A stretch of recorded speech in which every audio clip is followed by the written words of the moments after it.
Ever wondered how Italy, a European power, ended up controlling a slice of the Horn of Africa? It's a fascinating story of ambition, trade, and colonial maneuvering that shaped modern Somalia. Today, we're diving deep into the creation of Italian Somaliland. Our story begins in the late 19th century, a period known as the Scramble for Africa. European nations were racing to claim territory across the continent. Driven by a desire for resources, strategic advantage, and national prestige. Italy, a relatively new nation itself, was eager to join the club of colonial powers like Britain and France. They looked towards the Horn of Africa, an area that wasn't fully under the control of any single European empire. The Somali coast was a vibrant mosaic of powerful sultanates. These weren't just scattered tribes, they were organized states with centuries of history, trade, and culture. The Mogadishu Sultanate in the northeast and the Sultanate of Hobyo in the central region were two of the most prominent. They controlled key ports, taxed trade caravans, and had their own armies. They were major players in the Indian Ocean trade network, dealing in everything from frankincense and myrrh to livestock and textiles. So, how did Italy get its foot in the door? Not through a massive invasion, at least not at first. Their initial strategy was much more subtle: diplomacy and commerce. In the 1880s, an Italian exploration company, led by Vincenzo Filippo Filinardi, started making connections. Filinardi wasn't just an explorer, he was a consul and an entrepreneur who saw immense potential in the region. He approached the local rulers, not with guns, but with treaties. In 1888, he signed a deal with Yusuf Ali Kenadid, the Sultan of Hobyo. This was followed by a similar treaty in 1889 with the Mogadishu Sultanate. On the surface, these looked like standard protectorate agreements. The sultans agreed to Italian protection in exchange for an annual subsidy and a promise that Italy wouldn't interfere with their internal affairs. For the sultans, this seemed like a good deal. It gave them an edge against their local rivals, like the Sultan of Zanzibar and the expanding Ethiopian Empire, and provided a steady stream of income. They likely saw the Italians as useful, but temporary, allies. From Italy's perspective, these treaties were a masterstroke. They gained control over a vast coastline stretching from the northern tip of the Horn down towards the Juba River, all without firing a single shot. This newly acquired territory was officially named Italian Somaliland. But here's the crucial point: at this stage, Italy's control was mostly on paper. They had flags on the map, but the sultans still ruled their lands. The Italian presence was limited to a few coastal trading posts and a handful of officials.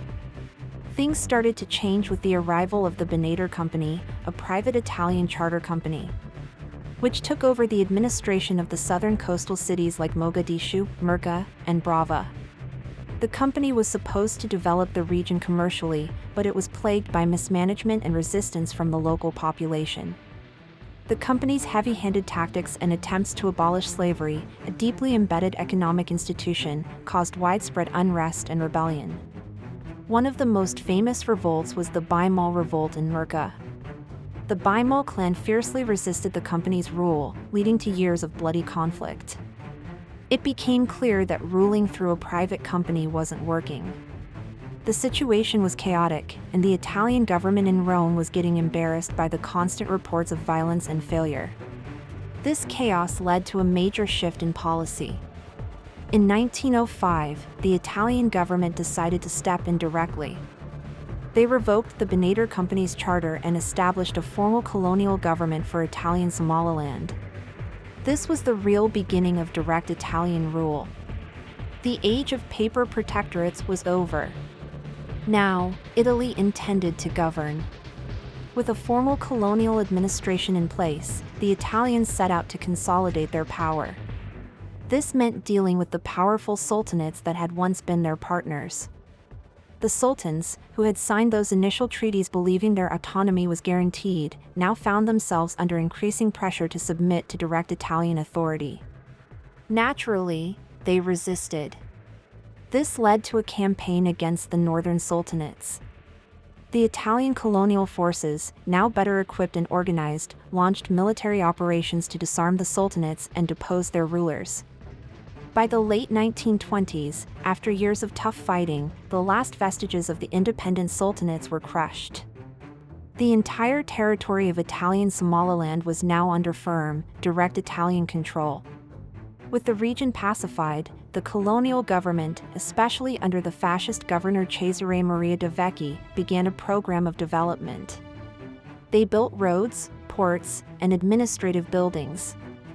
They established large-scale agricultural plantations, particularly for bananas and cotton, often using forced local labor. Mogadishu was transformed into a modern colonial capital, with architecture that can still be seen today. But this development came at a huge cost to the Somali people.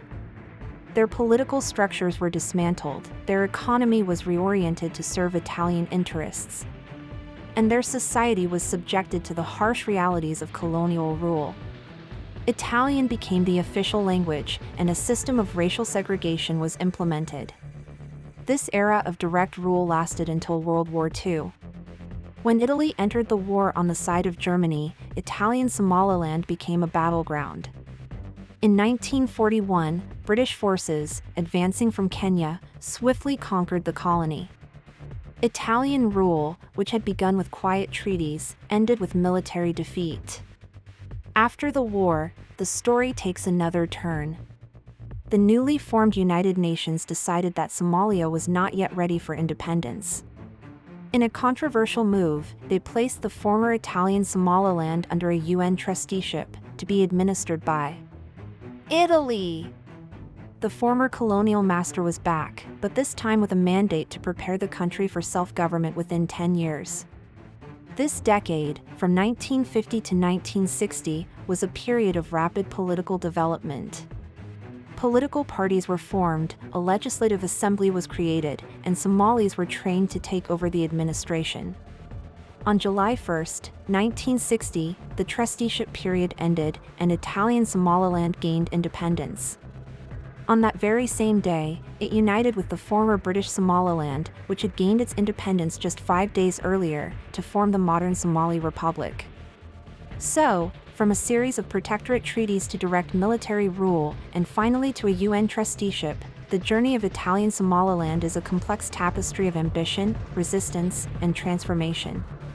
It's a history that left a lasting imprint on the language, architecture, and political landscape of modern Somalia. Understanding this colonial past is essential to understanding the nation's present. Thank you so much for joining me on this historical journey. If you found this interesting, please hit that like button and subscribe for more deep dives into forgotten chapters of history. See you next time.